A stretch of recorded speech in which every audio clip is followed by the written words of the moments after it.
Assalamualaikum warahmatullahi wabarakatuh. Auzubillahi minasyaitonirrajim. Bismillahirrahmanirrahim.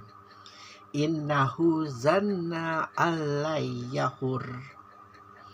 Sesungguhnya dia mengira bahwa dia tidak akan kembali kepada Tuhannya.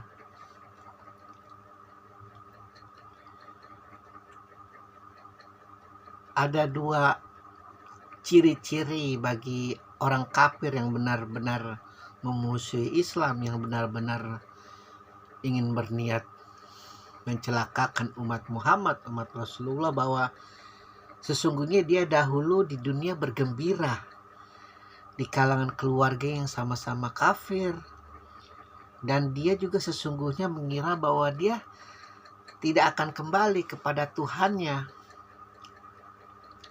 Dia mengira dengan menggenosida Palestina, menggenosida umat Islam dimanapun berada dengan mazhab apapun, bahwa itu adalah suatu kegembiraan yang harus dirayakan.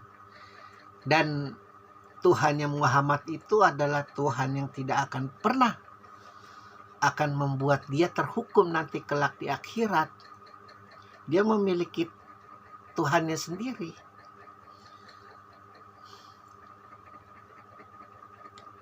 Dia memiliki mazhab keyakinannya sendiri. Dan laknatullah membisiki itu.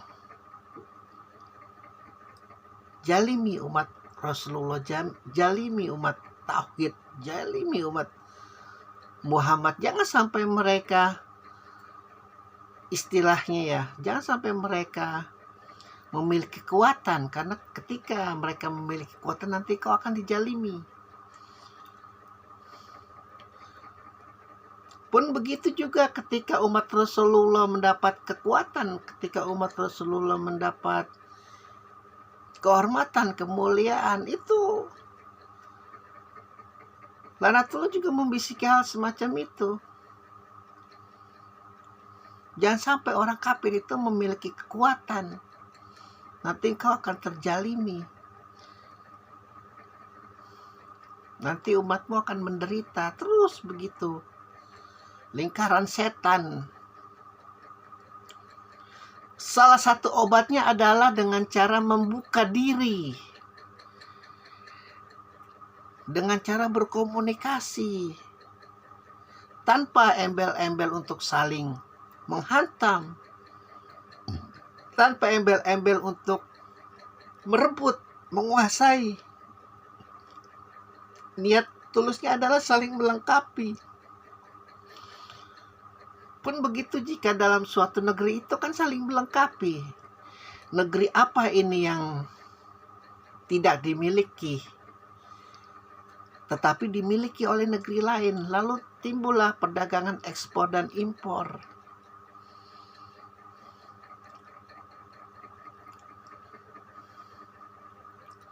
Namun ketika keserakahan, ketika sekali lagi bisikan laknatullah yang sangat populer di umat Islam, was-was.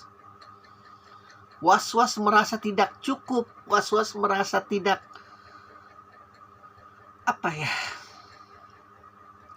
istilahnya jika tidak memiliki cadangan nanti akan,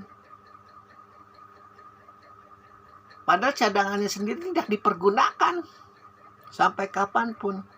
Di seluruh negeri itu memiliki cadangan devisanya masing-masing.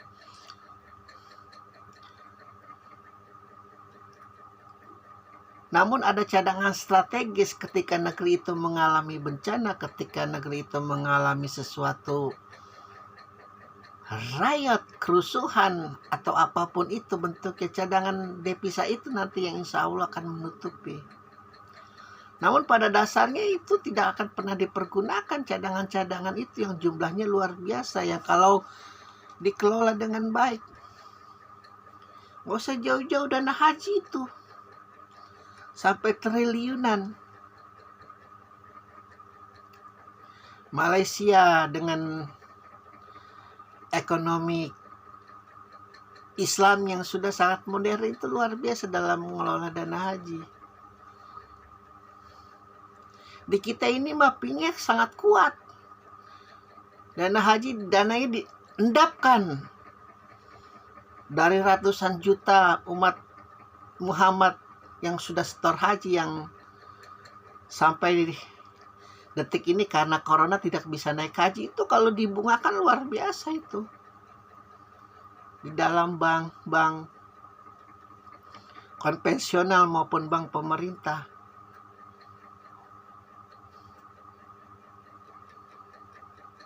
Pusing kalau ngurusin sesuatu yang apa istilahnya ya, sesuatu yang besar yang seharusnya dengan itikat baik, dengan niat baik, itu harusnya mudah.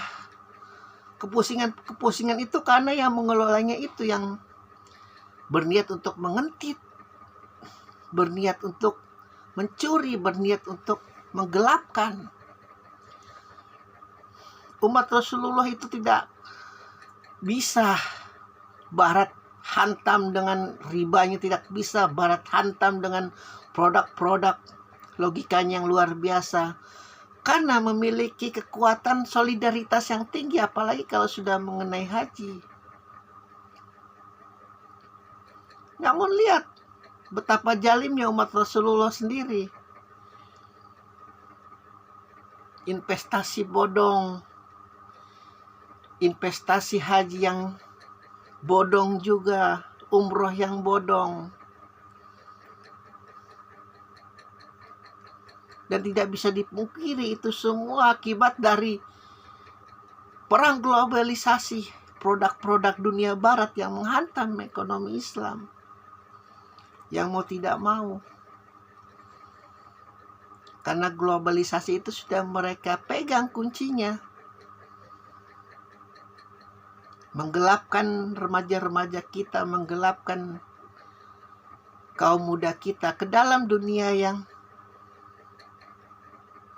paralel dalam bidang kebendaan, keduniawian.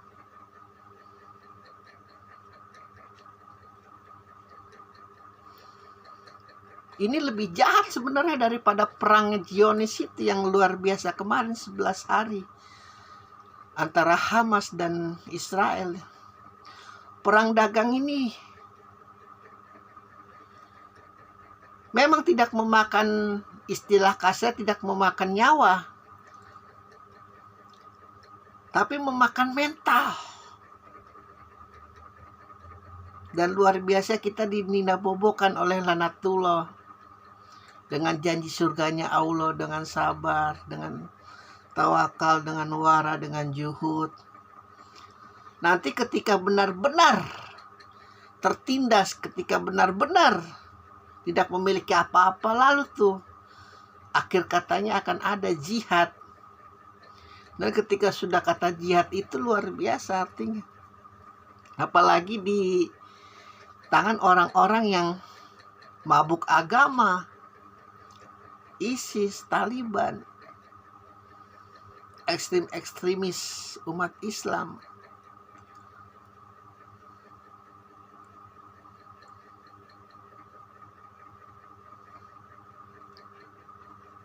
Benang kusut.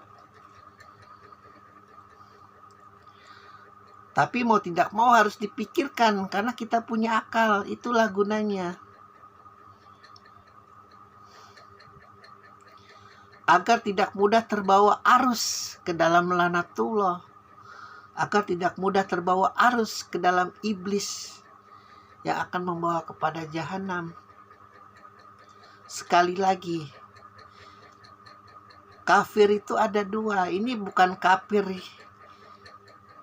kerajaan Ethiopia yang buka gerbangnya bagi umat Muhammad, pengungsi-pengungsinya yang membuka diri. Ini kaum kafir yang di Najran ini, yang membakar hidup-hidup umat Rasulullah. Allah sekali lagi bersaksi, mereka itu bergembira dengan keluarga-keluarga mereka, dan mereka mengira tidak akan kembali kepada Tuhannya. Entah Tuhan mereka siapa nanti. Tapi di dalam Islam, di dalam teologi Islam, seluruh umat manusia akan kembali kepada Allah. Mau kau penyembah bulu babi, mau kau penyembah tai kucing, mau kau penyembah apapun itu, ataupun engkau tidak menyembah Tuhan apapun, kau akan kembali. Allah bersaksi. Alhamdulillahirabbil alamin.